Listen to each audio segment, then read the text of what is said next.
For the past 2 years, Jocko Fuel has been the only supplement I've consumed. It's helped me stay in shape now that my competitive career is finished. If you've been waiting to try Jocko, the wait is over. Jocko has now teamed with Walmart, bringing clean fuel to the entire nation. Jocko Fuel is loaded with all the good stuff and none of the bad. And I'm talking no added sugars, no artificial sweeteners, and absolutely no gray area or banned substances. Just pure, clean fuel to power your performances. Jocko Fuel is now available in Walmart nationwide. Products available at your local Walmart are Jocko Malt, ready to drink, Jocko Malt powder, and Jocko pre-workout. How convenient. Guys, the time is now. Consider trying some of my favorites like Jocko Go and Jocko Hydrate. You can even do it online. Use code Chael30 at JockoFuel.com or just stop by your local Walmart and get your hands on some Jocko ASAP. Don't wait, might not last. Fuel up with Jocko Fuel and crush your goals. Now there's no excuse for not having clean fuel. Guys, I want you to go get Jocko Fuel today at Walmart.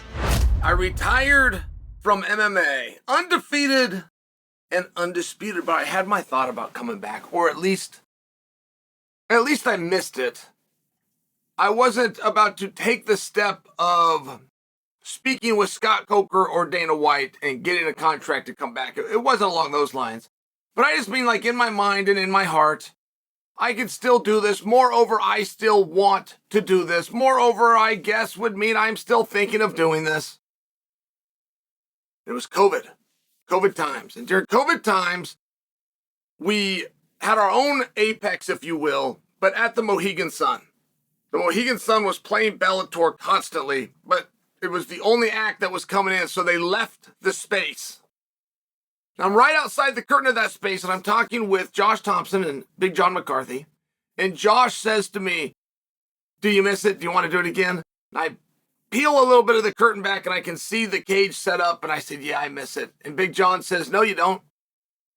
And I remember thinking, what an interesting comment. How would he know if I miss it or not, right? Like that's internal. How would he know? And he goes, but he challenged me even further. He said, "What do you miss about it?"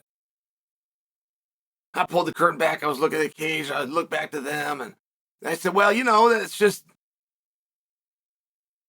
I said, everything that, and I realized I don't miss that. I don't miss it. There is something about being one of the boys. There's a real seduction to the lifestyle, right? Getting up and training, you look in the mirror and your body is a byproduct of the hard work that you're doing. That's nice to see when you look in shape. It's nice to see if you think that you look strong or fit or something like these things about yourself. But John wanted a specific answer. Specifically, what is it that you miss? You miss being locked in there. You missed when the time is hot. You miss when that guy is coming over and trying to damage you, when you're trying to find that guy and damage him. What is it about the sport that you miss? Like, John stayed on top of it. He wanted me to give him an answer, and I realized I didn't have one. There wasn't anything that I missed. It just wasn't true. I thought it was true. I love the sport. I love being around the sport. So maybe I said I missed it as a way of saying something positive about the sport. I don't actually know the deeper psychology. All I know is I got called out by Big John, and he was right. So now we have now we have Donald Cerrone, Cowboy.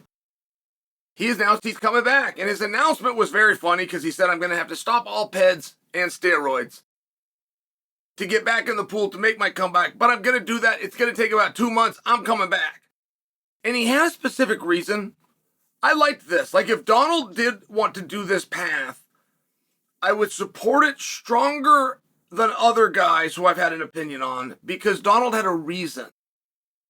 His reason was to make that walk 50 times. And Donald has a number of records, but they're records that you wouldn't even think that anybody would pursue to see who was the most of. It's most fights in a year, most fights in 16 months, most knockouts in 2 years, most decisions in 3 years in the octagon in less than so many days and so many fights. Like, there are all these crazy things, but he's got a whole bunch of them. One of them is to just make 50 walks. He wants that. He wanted that title. And as the weeks and months and years pass by, he could have, had he got up and done it, or rather not stopped having done it, already have that record. And those things start to bother you. You start to look at things you're leaving on the table. legacy, something that your children will understand. His kids are very young, but there will be a day and they could understand it. He would like to have that for him. Like, I understood it from that perspective. I also like the idea, but I get drunk on the nostalgia. One thing I loved about what Scott Coker did is Scott Coker had a place for our stars of yesterday to fight. For our heroes that got us involved in the sport, that kept us involved in the sport. Scott Coker had somewhere he was going to shine them up, put a spotlight on them, fill up an arena, and we could watch them fight. Dana White made a brand promise way back in 2001 that the UFC is where the best will fight the best. The UFC is only for champions and fighters who have yet to prove that they cannot be champion. It's a little bit different wording there, but how I'm going to talk about contenders. Because we do have a bunch of guys where you'll look at and you'll go, well, no, come on, he can't be champion. Well, he hasn't proved that yet. He has to have such and such losses against such and such ranked opponents that were dominant one way or the other. And if he can no longer be champion, he's not going to get another fight just to be one of the boys. Dana's very locked on that.